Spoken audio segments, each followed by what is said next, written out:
Notice is hereby given of a regular meeting of the District's Board of Directors to be held at 105 Port Road, Port Isabel, Texas, on May 17th, 2022, at the hour of 5:30 p.m. for consideration of the business of the agenda below. This notice is posted at the office of the district on May 12th, 2022, at 5 p.m. in accordance with the Texas Open Meetings Act, Texas Government Code 551-041-551-050, not less than 72 hours prior to the time of the said meeting. We do have the presence of a quorum. Present, we have Mr. Botter, Dr. Lalonde, Mr. Friedman. On Zoom, we have Jason Starkey, and we have Mr. Donahue in the boardroom. If I may please have everyone stand for the Pledge of Allegiance and the invocation. Pledge allegiance to the flag of the United States of America and to the republic for which it stands, one nation, under God, indivisible, with liberty and justice for all. Heavenly Father, thank you again for another wonderful day you made for us, Lord. We just ask you to bless our decisions tonight, that we make the best that we can, and that we thank you for all these blessings. In Jesus' name we pray. Amen. Amen. Let's carry on to item 3, invitation to the audience for public comments. I do have a couple of we do have Lawrence Gonzalez that acquired his P license, and that was May the 11th. There's a new station up at St. Joseph Academy where they go test, and I wanted to mention that he did acquire the B license on May the 11th. On another note, we do have an odor, which is like perfumey. Lotion smell, is what everyone told me. Yes, earthy. It started like earthy smell, and then it's like a little bit stronger. But we're looking into everything. Everything is looking okay. We just think that the water levels at the river or on the low side picking up dirt or something out there. But we're testing the raw water to find and see if there's any contaminant in there that we're unaware of. I know that TCQ had picked up samples in April and everything came out okay. There's like semi-volatile, organics and inorganics, and all kinds of metals. They didn't find anything in there, but we're gonna retest. And a lot of times what happens is from winter to summer, the lakes overturn and it brings the bottom stuff up and the top stuff goes down, like the heat and the cold. So that could be an issue. So right now, so everybody can know, is that we're gonna have free chlorination the next 2 weeks, which is just to clean up all the water lines and the system itself, like the water treatment plants. So you'll be smelling a little bit of chlorine, but the water is safe to drink. That's why. Is there something that maybe Victor can get out to the public? We've done that today, and Victor and Alicia have posted everywhere, and I think Brandon had posted it first in the website also, and send it to all the customers that are signed up for it. Thank you. Any questions on that one? Thanks for sending the email out. Email? Yeah, thanks for Oh, telling the public. yes. Yeah, I got an email about it on my way here. Yeah, my response to people was TCEQ said it was fine. Oh, Because I had like 4 people call me about it. we inquired with TCQ and let them know that this is Yeah. happening, so we do have permission to pre-chlorinate the system. And according to them, nobody else has that. And maybe an explanation of what chlorination is also. Some people associate that with pool water or something. They have a misunderstanding of what chlorination means. Right now, We've gone through this numerous times. Chlorine and ammonia. Coming out of your shower, it smells like it. So Especially chlorine and LP. ammonia is what we use normally. It's called chloramine, and it's a lesser strength of chlorine in it. Just the more transparent we are in getting that information out really And it's makes out, things the better. information is out of it. And if they have any questions, they're gonna end up calling me, or Yes. if you guys get anybody to call, that calls you, send them to me. Let's see, what else? Okay, Eddie. next. I just wanted to announce the hiring of our new IT specialist, Brandon Edge. He has extensive experience, and so we're glad to add him to our team. So just want to introduce him to the board and wish him the best in his new position. You'll be seeing him in Welcome our aboard, meetings. Can you tell them we're still using AOL? You've got mail. You know that? Yeah. We finally gonna upgrade from 56K? That's right. I'd just like to say that Got off the dial up. he used to be Orlando Huerta's boss before, so he's high in the IT department. So, Cool. Thanks, Carlos. yes, sir. Does that conclude public comments, staff, board, anyone else? Thank you.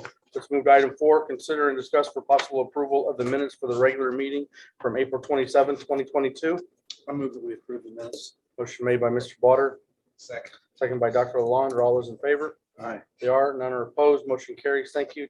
Item 5, general manager's report. Yes, sir, Mr. Chairman, members of boards, we do have an American Water Board of Directors Annual Conference in June the 21st to the 23rd.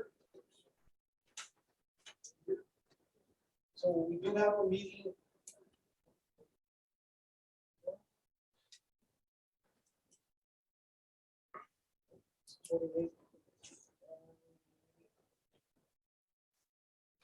We're not gonna be here. There will be 3 board members gonna be out on that. We don't have to change anything, but I thought we might have, but it doesn't look like it. I think it'll be something else. So just want to mention that 3 board members are going to attend that meeting, and we'll talk about being a board member. It's a AWBD, Yes. Association of Water Board Eight Directors. members, correct. The other one that I have here is the groundbreaking ceremony on the 24th. And we did set up for 9 o'clock, so hopefully that you can attend. We're inviting I won't be able to attend. whoever can make it, that'd be great. It's just a ceremony that I was we there this normally morning from do all the text. with the golden shovel. What are you groundbreaking? I'll be in spirit. Oh, It's for the new water treatment improvements for the bond, 2020 bond election. So that's set up, we invited, send the information to Chamber of Commerce in South Padre and Port Isabel, and the city's managers, city mayors, and so forth. Elected officials. The other one that I have here was that I had put a general manager's evaluation form, which is due by the 25th of May. But this is for the general manager again. That's time for that. But if you don't have the full form, you know, do what you have to do. So that's just wanted to let you know that there was We just finished the last one. Right. Down the road for 7 months. So Perhaps we anyhow, should reset the date on it. probably. Yeah, right? Yeah, I mean, it's Can we so do a close date together. reset? Like for real, unless it impacts your evaluation or well, your money or. if you don't have full form, you can do it later. It's an I mean, annual. I'll just table it for 6 months, honestly. It's an And annual. I was going to. I second that motion. Situation in there so that you all can see, you know, like, be easier for you guys, but I guess we'll wait. Hopefully the next meeting or 2 we'll have a full quorum, and I think Sure. it's best all in person, and That's correct. it's more personable all in person.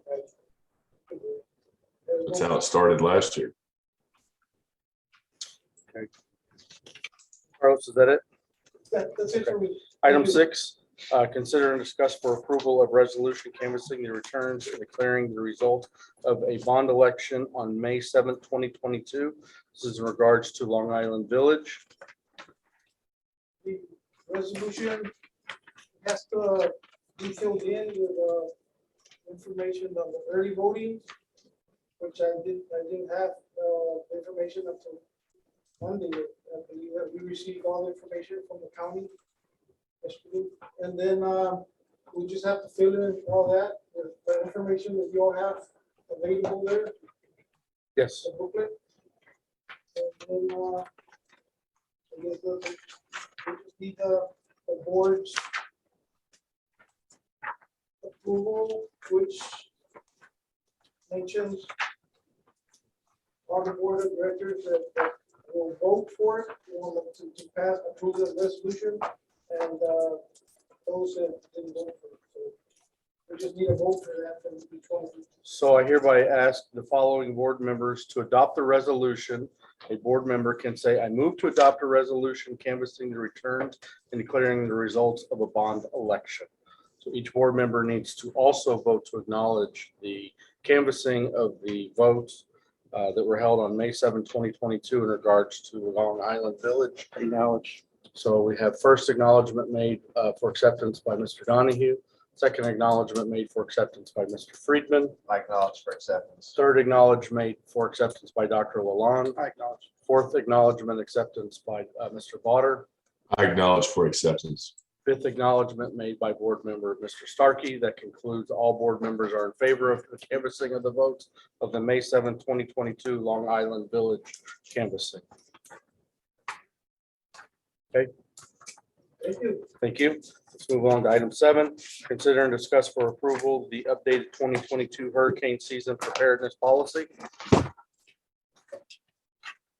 What's different in it? Take care of that, Robert, or? Okay.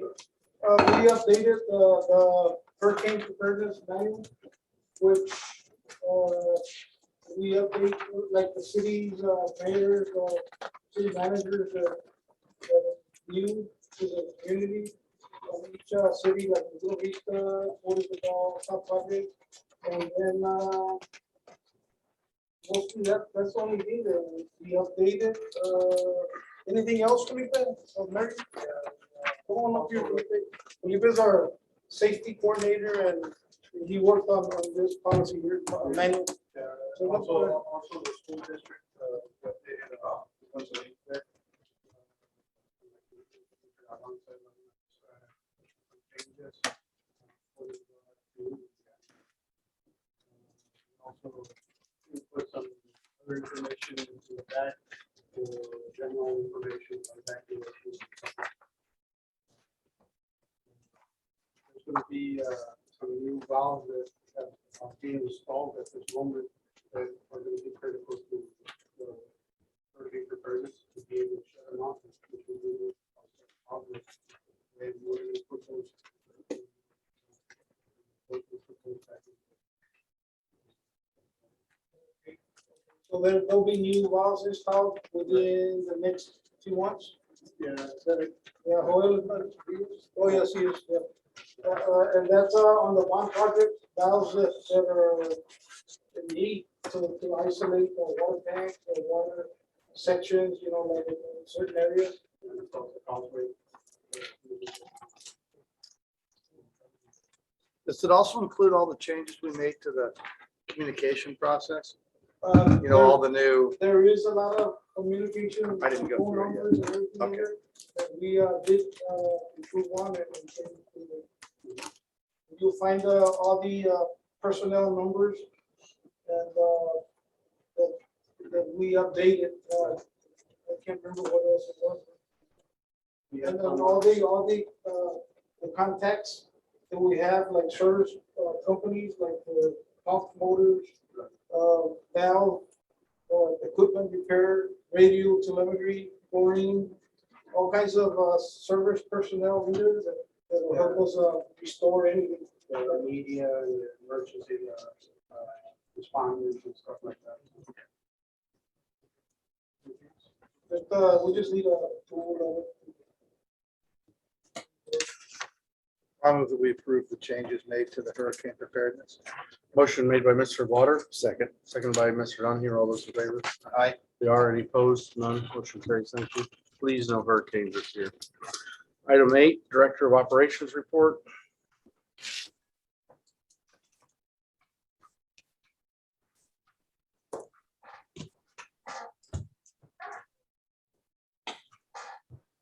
Chairman, members of the board.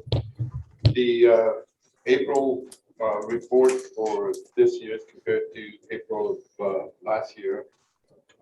We had 76 additional service call outs this year than the previous year. 317 this year compared to 241 last year. The biggest jump was in the distribution department, and that were mostly attributed to water taps. They've had quite a few water taps and turn on services. The district leaks went up by 4 and relocated meters.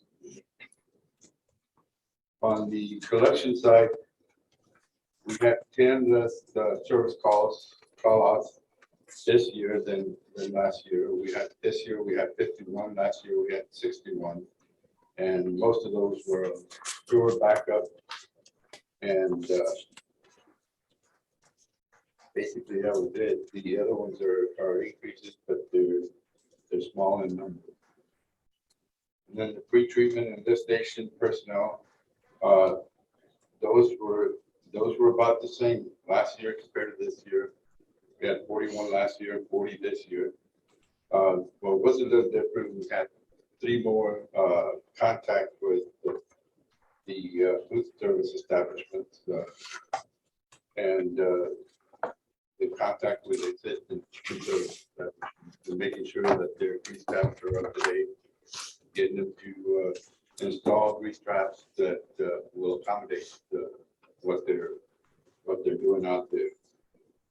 And then again, excuse me, and then again, the removal of fog and cleaning the desk stations. That will increase also. Are there any questions? Thank you. Thank you. Carried to item 9, district engineers report. Charles.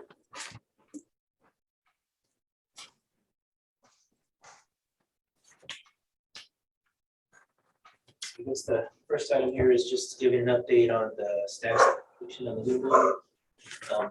The lines that's 60% complete on the new boulevard, and we got our permit for the 12-inch line to proceed with that work at the bypass of the Causeway area. And so the contractor is actually moving over to the 12-inch line tomorrow. So they'll be working on that area where we're open cutting the street like half and half, but there's enough width there to maintain traffic flow there at the foot of the causeway. And also at the same time, between that work and the ongoing valve adjustments, we plan to stay off of the entertainment district through the next couple of months, get through that summer peak as well. So we're gonna just work with schedules to keep the contractor busy at other sites, and then probably get back on the boulevard about after August, or possibly give some additional contract time to give some schedule for the summer peak of those crowds without them getting disrupted. I mentioned to Carlos that they said anytime after August 20th. After August 20th, August 20th? Okay. yeah. They said after that, they got a couple of fishing tournaments beginning of August, and after that. Okay, so I think the contract time is September 9th, so we'll probably have to give some extension. And as long as they keep busy, I mean, it sounds like they're gonna also be having some subdivision work at the golf course, so that may help, how the schedule. And then we'll just kind of keep working with the contractor. So, yeah, and I guess, the next item is just Portisville sewer construction. That one's just chugging right along. Second Street, it's past the testing, where we're testing the lines, learning to fit through it, everything's looking good. We're looking at tying in the manhole there at Domino's, and probably towards the end of next week. And once that's done, we'll be ready to start connecting all the services and get that line live for HEB to the pawn shop and have it flowing on that new gravity main, and get the paving going as well. So by the 27th or so, we'll be wrapped up with that line work. That's Second Street open now. So the other part, Woody's Lane, is looking just as good. We're still negotiating the paving with Pastor Hyde. They're at the area across the parking lot, but the sewer line is already in place. It's just ready for that time. So that's just another ongoing work. But that's pretty much where we're at with the sewer work. And then after that gets wrapped up, they'll be jumping on to the Station 17 pavement on the footpath along to the up towards that station. So that'll be the next activity starts kind of sewer project. And then I guess the other one would be just the district facilities assessment status. We did review a draft. We had a good meeting on Monday where we got a lot of input from operations and customer service. So we could start understanding the facility needs, for basically between the warehouse. And so we're going to get those comments back to Nichols. So we can start getting some costs and have that as something to consider in August. But that's basically, kind of the update of what's going on. We've seen the first draft of the space needs assessment. We had a meeting today or Monday with the architect yesterday, and then just follow comments we can try to took this week to keep those getting. That wraps up the engineer's report. Thank you, Charles. Engineer, I have a quick question. I haven't this, perhaps Carlos can help out too. Over at the golf course, I've heard that alarm go off several times for a long period of time. The lift station one? Yeah, Yes. several times, for like, an hour. Not like, 10 minutes, like an hour. Yeah. What's causing it? What can we do to remedy it? It's annoying. Yes, the VFDs have been triggered on alarm. And so there is some voltage issues that are causing that VFD to trip. And so we're at the point of working with AEP to see, we're thinking the problems on their end in terms of their power coming into the site. So Inconsistent power. We have that at the pump station too. yeah, because there is a variation of about 9 volts. And so it's right borderline to where it's going to cause it to exceed its allowable, I guess, imbalance, if you call it that. And so we're working with AEP to get that resolved. Working with them now. Oh, just to have them test their transformer, figure out what's causing that voltage difference between the different phases, I suppose, and get that. Do you think they're ever going to resolve this? Just put a penny in the fuse. That works. It's subject to that effect. Yeah, no, it was a constant issue on the 3-phase power at that pump station. And they always said it was because of that long run. You guys don't have a long run, so Yeah, I mean, you want us to yell at somebody? well, not if it's going to slow them down and make. Okay, no, I act as won't fast. forget it. But because one of the things we're doing, because lift station 4 in Laguna Heights has a similar issue. But the thing is, the VFDs at the Ocelot lift station, I mean, they're there to protect the pumps from running off the curb. So it's pretty critical to keep them working. At lift station 4, it's a VFD condition, but a bypass, they can still run on a bypass. So we may be modifying that enclosure to have that bypass already added up front. So when the VFD does go down, we can go to the bypass and keep it working without an alarm like that going off. But we don't have that luxury at this time. So we're still working. Okay, well, I mean, I would say we keep working on it because I don't think it's viable to have that going off. The Yeah. amount it is. Right, and we don't, It's loud. yeah, that is pending work. It's an open item. that we're solving. Keep on.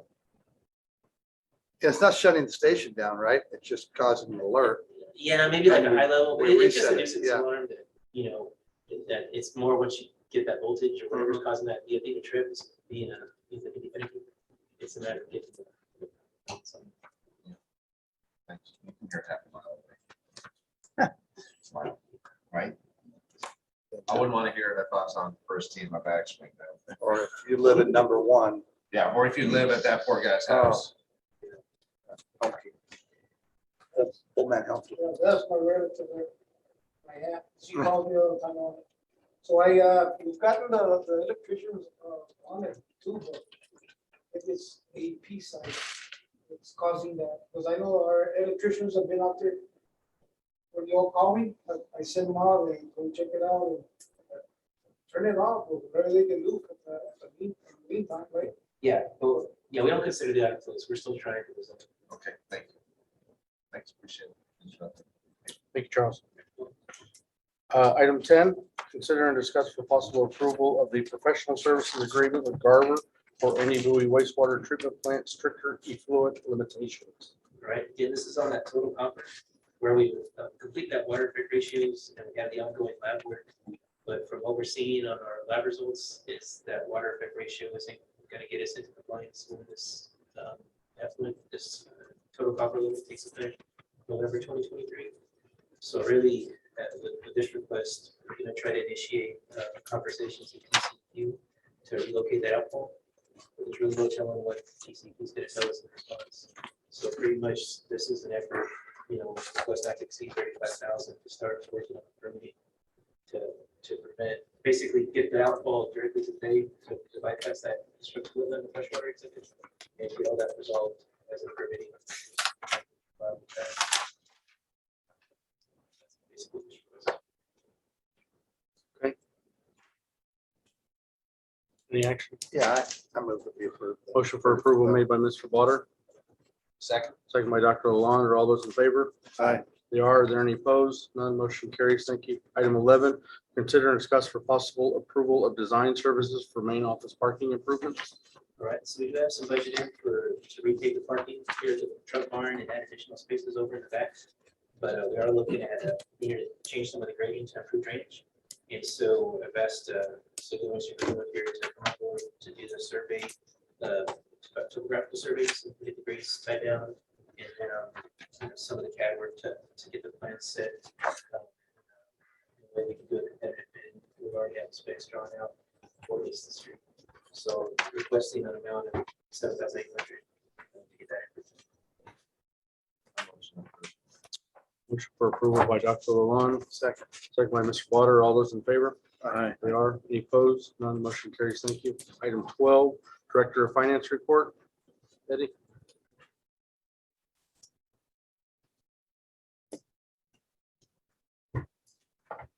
So this is following up on a board request that I estimate how much I anticipate the cost of living adjustment would be for next year.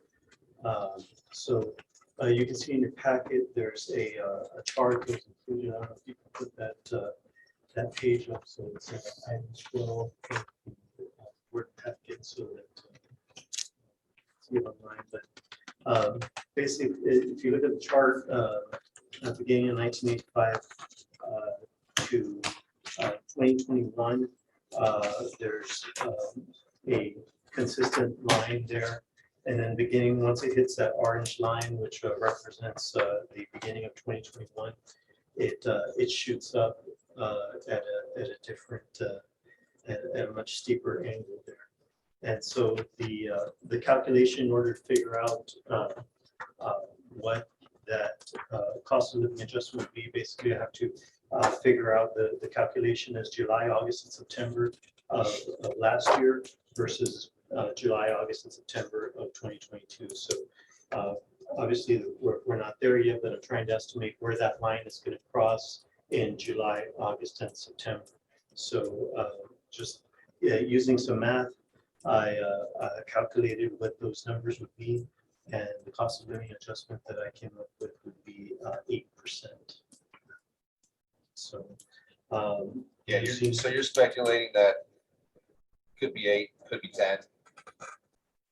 Could be something. that's right. So So just looking at your main numbers here, you're saying, hey, this coming year, if we did 8%, it'd be 266,000 increase to our, annually, yeah, yes, thanks. that's right. How would we pay for that? Well, obviously we haven't even started the budget process yet. So that amount is it's too early to tell right now what our expenses are going to be like. But as I had mentioned before, on the at least the connection fees, all of our fees haven't been adjusted since 2007. So we are in need of a rate adjustment. Next year, there's a rate increase that's 2.5%. I would think that if you guys want to move up that rate study, try to do it this year, because that 2.5% is not going to cut it to cover our increase in all of our expenses are rising. So my recommendation would be to do a rate study, take into account all of the inflation that we're seeing right now, take into account the connection and all the fees that we have, which haven't been adjusted in a very long time. And just as part of that cost. Are you guys hearing this from all the other districts too? Yes, I got a phone call last week from City of McAllen, and they were wanting to know what our fees were and how much we were charging for this and that. And they were in the process of doing the same thing.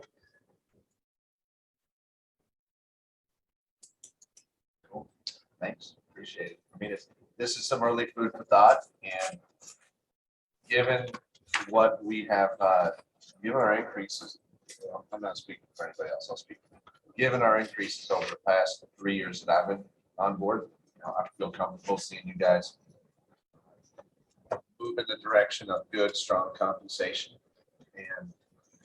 But I can tell you, we're all feeling this pinch, as dentists, it's like, hey, I haven't raised my fees in 5 years. Every year I don't raise my fees, it's a hit to me and to the staff. So unless we find a way to pay for it, it's going to be hard to say, yeah, 8%. It's not that we don't want to. It's not that I don't want to. It's that it's unfeasible. Yeah. Right. Yeah. Can't pay out. We'll all be working, but we'll have no pipes left to fix. Brownsville PUV just announced their rate increases. They announced 14% this year, 14% next year. And I think it was 50% over the next 3 years. So I would say this is step one. Now step two is going to be, hey, here's a feasible way to make sure that we are solvent and financially strong. A balance. Yeah, we'll look for you to come back with that in phase 2 here whenever you're ready. Thank you. I'm glad you're starting work on this now, because September would be the time. Let's carry to item 13. Consider and discuss possible approval purchase of compact We may truck not have loader water to sell for a water anyways if plant. the drought continues. Yeah. Sorry for overtalking, Scott. I was scared for a second, my fear. Chairman, members of the board, we included in the budget for this year the purchase of a compact truck loader for water plants. We use these to clean the reservoirs and to move the sludge. We placed on water plant number 2.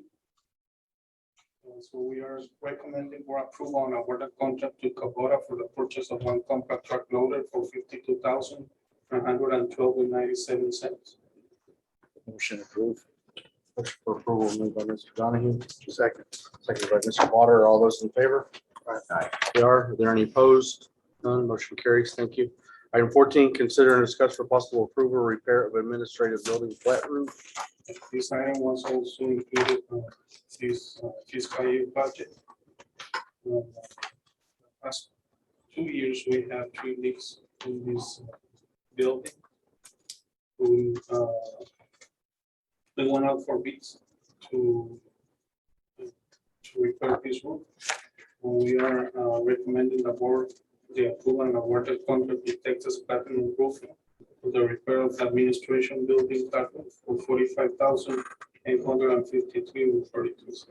Have we looked at, make sure there's no mold or anything in there, or looked at those leaks that have gone on to make sure there's no problems or anything?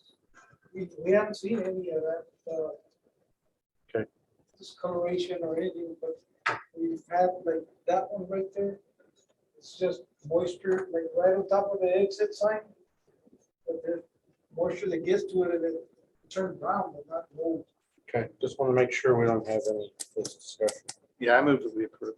Can I ask Mr. Starkey if you on there, Jason? Do you have any comments on the price for this? $45,853 to redo the roof for the administration building? No, I don't have any comment. That seems, I mean, I don't know how many squares it is there, but it seems like an appropriate fair market value. It's a tower roof. And they had 2 bids, one was 76,000. Who's the company that's doing it? Texas Platinum Roofing. Yeah, I don't know. I'm sure they'll do good. It seems like a fair bid to me. And we're doing the entire roof, I presume. Yeah. Right, and I second. Thanks. It was a approval made by Mr. Botter and seconded by Dr. Lalonde. Everyone in favor? Aye. Any opposed? None. Motion carries. Thank you. Let's move along to item 14. Consider and discuss for possible approval, repair I'm sorry, excuse me, we've already done 14. 15, consider and review expenditures from April 16th, 2022 through April 30th, 2022. Everyone had a chance to look at them, need to acknowledge them. Acknowledged by Mr. Potter, acknowledged by Dr. Lalonde, acknowledged by Mr. Friedman, Mr. Donahue, and Mr. Starkey. Acknowledged. You got it. Hey, and somebody hit the microphone, next person up to the podium, please. It's tough to hear, but I acknowledge. Okay, all have acknowledged. We're going item 16, we're going to table executive session item. So I need a motion to table the item. Motion to table it indefinitely. Motion tabled indefinitely by Mr. Starkey. Seconded by Mr. Potter. All those in favor, they are. Aye. Tabled. Item 17, consideration action on executive items. There is none. It takes us to item 18. Meeting is adjourned at 6:06 PM.